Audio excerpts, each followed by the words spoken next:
Shalom, shalom, frères mes frères. Aujourd'hui, je suis venu vers vous pour vous parler d'un sujet. Nous allons discuter d'un sujet dans la Bible.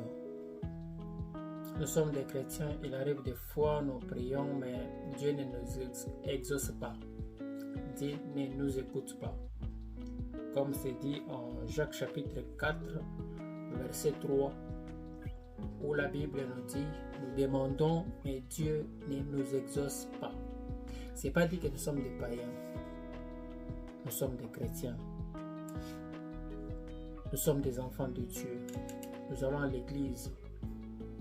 Mais quand il arrive à un moment, nous sommes en train de demander à Dieu, Dieu ne nous écoute pas. Pourquoi? Je vais te dire une chose aujourd'hui. Je vais te montrer une chose, un secret. Pourquoi Dieu ne nous écoute pas?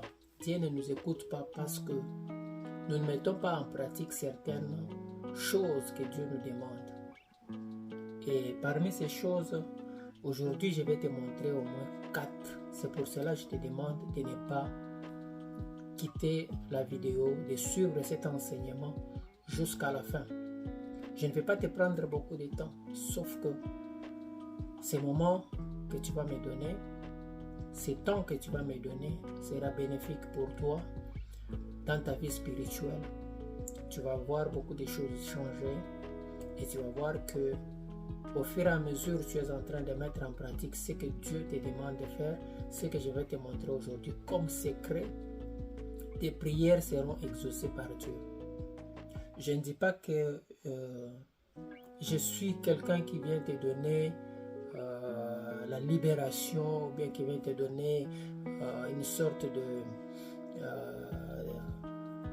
de voix, mais je dis par la grâce de Dieu et en mettant en pratique le principe que je vais te donner aujourd'hui, que je vais t'apprendre aujourd'hui, Dieu va continuer à exaucer tes prières. Ce n'est pas dit que tu n'es pas un chrétien, ce n'est pas dit que tu ne sais pas tu n'es pas en bonne relation avec Dieu. Mais il y a certaines choses que nous devons mettre en pratique qui doivent faire que nos prières soient exaucées par Dieu. Parce que Dieu le témoigne en Jacques chapitre 4, verset 3, il dit, vous demandez, mais vous ne recevez pas. Pourquoi nous ne recevons pas? Premièrement, c'est parce que nous voulons seulement satisfaire nos besoins. C'est pour cela que je voulais te dire, je voulais te montrer ces secrets-là pour que ta prière devienne une prière efficace. Et cette prière doit être exaucée par Dieu. Je sais que tu as des problèmes, je sais que tu traverses des moments difficiles. Il arrive des fois, tu entres dans les doutes, tu te dis, est-ce que je suis chrétien ou je ne le suis pas? Non, je sais que tu es un chrétien, tu es une chrétienne, tu pries, tu pars à l'église, mais il suffit d'arranger certaines choses en face de Dieu et Dieu va continuer à exaucer ta prière. La première chose, c'est quoi? Le secret que je vais te donner. Il y en a 4 que je vais te donner aujourd'hui. Il y en a plusieurs, mais moi j'ai choisi au moins 4 pour te montrer. Et si tu mets en pratique ce que je vais te montrer, tu verras que Dieu va commencer à exaucer ta prière. Peut-être que ce sont les choses que tu négliges quand tu fais tes prières. Ce sont les choses que tu négliges dans ta vie. Et si dès que tu commences à le mettre en pratique, tu verras que Dieu va commencer à exaucer ta prière. Première chose, la première chose, nous demandons Dieu avec notre bouche. Nous allons vers Dieu qu'avec la bouche. Nous n'allons pas vers Dieu avec notre cœur. Nous allons vers Dieu qu'avec notre bouche. Comment? Je m'explique. Nos prières souvent sont seulement les prières qui nous allons vers Dieu pour demander des choses. Ce n'est pas mal. Dieu est notre Dieu. Nous devons lui demander des choses. Nous devons lui demander des secours. Nous devons lui demander de nous réconforter. Nous devons vraiment lui demander parce que c'est notre Père. Ça c'est vrai. Mais quand nous demandons à Dieu, il y a aussi les choses que nous devons nous-mêmes faire. C'est-à-dire quand vous demandez quelque chose à quelqu'un, vous devez attendre une réponse de cette personne-là. Mais souvent, ce que nous avons remarqué dans le chrétien, quand ils demandent quelque chose, ils ne sont pas prêts à écouter ce que la personne qu'ils ont demandé leur dit. C'est-à-dire quoi? Je m'explique. Quand nous demandons quelque chose à Dieu, nous devons être disposés d'écouter Dieu quand il nous parle. Souvent, quand nous demandons, nous oublions que nous avons demandé.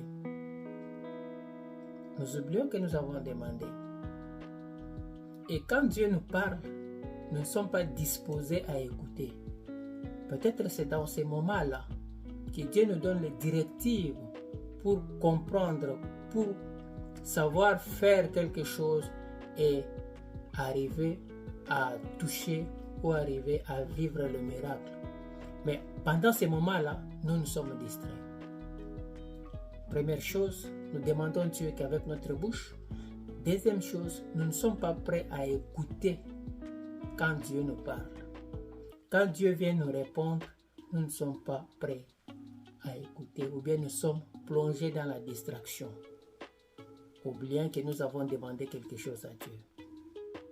Deuxième chose. La troisième chose, c'est le manque d'expérience. Manque d'expérience. Je vais vous donner un exemple dans la Bible. Abraham va recevoir les anges chez lui. Ces anges étaient de Dieu. Les anges qui allaient pour brûler, détruire Sodome et Gomorrhe sont passés par la ville où Abraham vivait avec sa femme Sarah. Après avoir mangé, après avoir fait tout avec Abraham, ils étaient prêts à partir. Ils ont fait une promesse à Abraham. Ils ont dit, d'abord ils ont demandé où est ta femme. Abraham a dit, ma femme se trouve dans la tente. Et ils ont dit à Abraham, ils ont fait une promesse. Que l'année prochaine, ta femme va avoir un fils. La Bible me dit que Abraham n'a pas répondu. Il est resté calme. Ça veut dire qu'Abraham avait la foi. Et Abraham, par son geste, a accepté ce que le Seigneur lui a dit. Dans quel sens? Il y a un mot ou un adage qui dit qui ne dit mot consent. Qui ne dit mot consent, ça veut dire quand on vous pose une question et que vous ne répondez pas, cela voudrait dire que vous avez déjà répondu par l'affirmation. La Bible me dit qu'Abraham n'avait rien dit, n'avait pas parlé. Cela voudrait dire qu'Abraham avait accepté la promesse que le Seigneur lui avait faite ce jour-là. Mais cette même promesse est tombée dans les oreilles de Sarah. Sarah a écouté ce qu'on a dit à Abraham. Sarah a ri. Et le Seigneur a demandé, pourquoi tu as ri? C'est-à-dire que la même promesse qu'on avait donnée à Abraham, c'était la même promesse qu'on a donnée à Sarah. Mais chez Sarah, cette promesse n'a pas trouvé l'espérance. Cette promesse a trouvé une doute. Sarah, mais se regardant, comme la Bible le décrit, ils étaient avancés en âge. Ils étaient déjà vieux. Sarah n'a pas accepté, il n'a pas cru qu'avec son âge, il pouvait avoir un enfant, il pouvait encore enfanter. Mais Abraham est resté calme, il a accepté, il a dit oui. Je suis confiant. J'espère que l'année prochaine, je vais avoir un enfant, un fils. Il était même motivé de voir cet enfant naître? L'espérance. Est-ce que nous aussi nous espérons? Quand nous prions, nous voyons déjà là, dans l'avenir palper du doigt ce que nous avons demandé à Dieu. Ou bien nous sommes les gens qui demandent aujourd'hui, après-demain nous avons des doutes. Quand vous avez des doutes, cela va biaiser, cela va entraver le processus qui va vous amener au miracle. Cela arrête le processus qui va vous amener au miracle. C'est pour cela, dans tous les cas, dans tout le moment que nous sommes en train de prier, du fait que nous avons des doutes, nous n'avons pas l'espérance, cela bloque notre prière. On va continuer à demander, nous ne verrons pas cela s'accomplir. C'est pourquoi Dieu dit, vous demandez, mais vous ne voyez pas des réponses parce que vous demandez mal. C'est-à-dire, quand vous demandez quelque chose, vous devez espérer avoir cette chose dans le futur. C'est-à-dire, vous avez l'espérance que vous avez déjà touché cette chose que vous avez demandé à Dieu. Parce que quand vous demandez à Dieu, Dieu va vous faire une promesse. Et cette promesse peut prendre le temps. Et pendant que cette promesse est en train de s'accomplir, vous devez rester dans la présence de Dieu, mais en espérant vivre cela dans le futur. Est-ce que nous avons l'espérance? Nous avons l'espérance. Jésus-Christ a été crucifié sur la croix entre deux voleurs, l'un à droite, l'autre à gauche. Celui qui était à gauche dit à Jésus, si vraiment tu es le Seigneur, sauve-nous et sauve-toi toi-même. C'est-à-dire que Jésus-Christ a prêché la bonne nouvelle. Mais entre les deux voleurs, celui qui était à gauche avait écouté. Il a entendu, si je vais dire comme ça. Parce qu'il y a une différence entre entendre et écouter. Je vais t'expliquer. Celui qui était à gauche a entendu tout ce que Jésus avait prêché, parce qu'il a reconnu que Jésus-Christ était Seigneur. Mais dans sa demande, il a mis une condition. Il a dit, si tu es vraiment l'enfant de Dieu, sauve-nous et sauve-toi toi-même. C'est une sorte de dénigrement. C'est une sorte de doute qu'il a émis en face de Jésus-Christ qui était le Seigneur. C'est-à-dire que cette personne a entendu la voix de Jésus-Christ, a entendu la prédication de Jésus-Christ, mais n'a jamais accepté. C'est-à-dire que le doute est comme un obstacle dans notre foi et dans notre espérance. Quand vous émettez trop de doutes dans votre vie, vous allez bloquer le processus de votre prière. Votre promesse va être bloquée parce que vous avez des doutes. C'est ça ce qui a fait que Sarah, en regardant son âge, regardant l'âge d'Abraham, n'avait pas accepté qu'il pouvait avoir l'enfant l'année prochaine qui était Isaac. Pourquoi? Parce qu'il avait des doutes. Sarah avait des doutes. Les doutes bloquent le miracle. Au contraire, quand vous avez l'espérance, vous allez palper les miracles.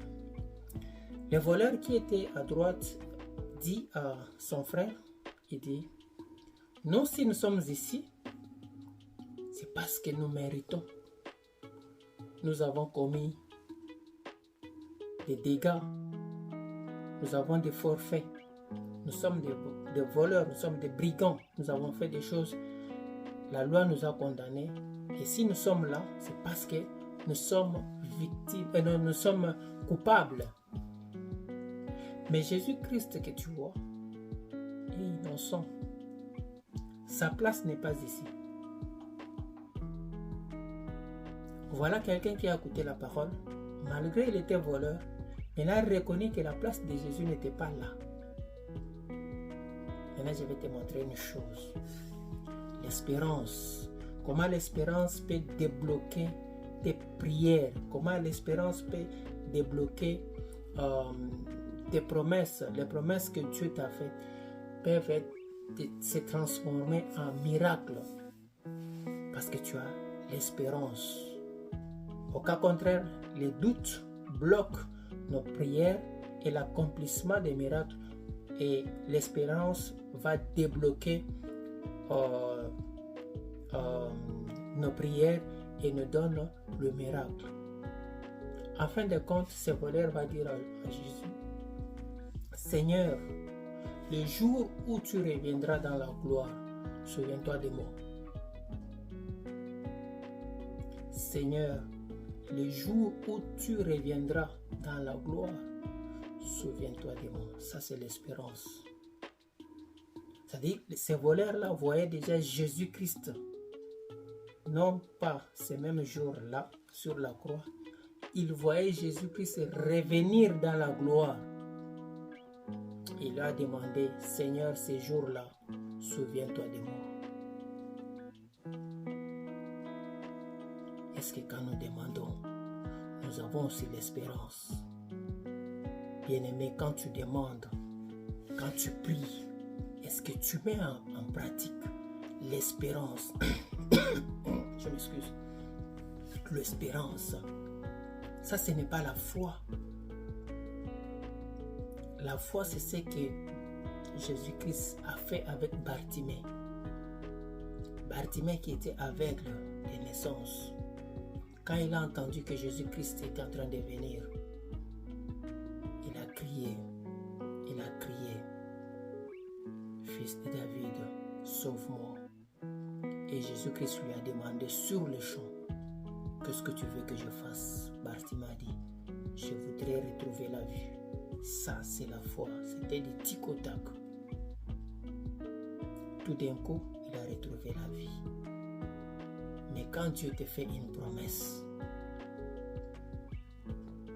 Dieu te demande d'avoir l'espérance. L'espérance est comme le carburant dans le moteur d'un véhicule ou d'une voiture. C'est l'espérance qui va t'amener au miracle. Ce n'est pas la foi seulement. La foi est comme les moteurs. Et l'espérance est comme l'essence que l'on met dans le carburant que l'on met dans les moteurs pour t'amener, démarrer le moteur et t'amener à la destination. C'est ça l'espérance. Mais souvent, nous n'espérons pas. Quand il arrive le moment d'espérer, c'est là où nous nous émettons des doutes. C'est ça qui bloque nos prières. C'est ça qui bloque nos promesses. Et nous allons continuer à prier, prier, prier, sans voir les résultats. Sans avoir le miracle que nous avons demandé. Sans avoir les changements. Parce que nous émettons trop de doutes dans l'espérance. Parce que nous n'avons pas l'espérance. Ce voleur dit, il n'a pas vu Jésus devant lui sur la croix. Il a vu Jésus revenir dans la gloire. Ça, ce n'est pas la foi, mais ça, c'est l'espérance. Il a espéré. Abraham n'avait pas eu Isaac le même jour où on lui a dit que tu auras l'enfant. Il a attendu une année, mais il est resté dans la présence de Dieu, acceptant que la promesse que Dieu m'a faite va s'accomplir. L'espérance. Troisième chose que nous manquons dans nos prières. Nous demandons avec la bouche. Nous ne sommes pas prêts à écouter. Nous n'écoutons pas Dieu. et nous manquons l'espérance dans nos prières, dans notre vie pratique. Nous manquons ce qu'on appelle l'espérance. Vous devez espérer. Dès que vous avez accepté, vous avez prié Dieu, vous êtes ingénieux, vous êtes chrétien, vous avez prié. Si vous voulez que votre prière soit exaucée, mon frère, ma soeur, il faut avoir l'espérance. Il faut enlever la doute. Que cette période qui va séparer votre prière et le miracle que vous demandez et le changement que vous demandez, vous puissiez nourrir cet espace d'espérance. Vous allez voir que Dieu va agir dans votre vie. Je vous dis et je vous remercie. Changez votre façon de prier, mettez de l'espérance. Votre foi va vous conduire jusqu'au miracle. Si vous acceptez, allez-y liker et dites Amen dans les commentaires. J'attends. Amen. Bye.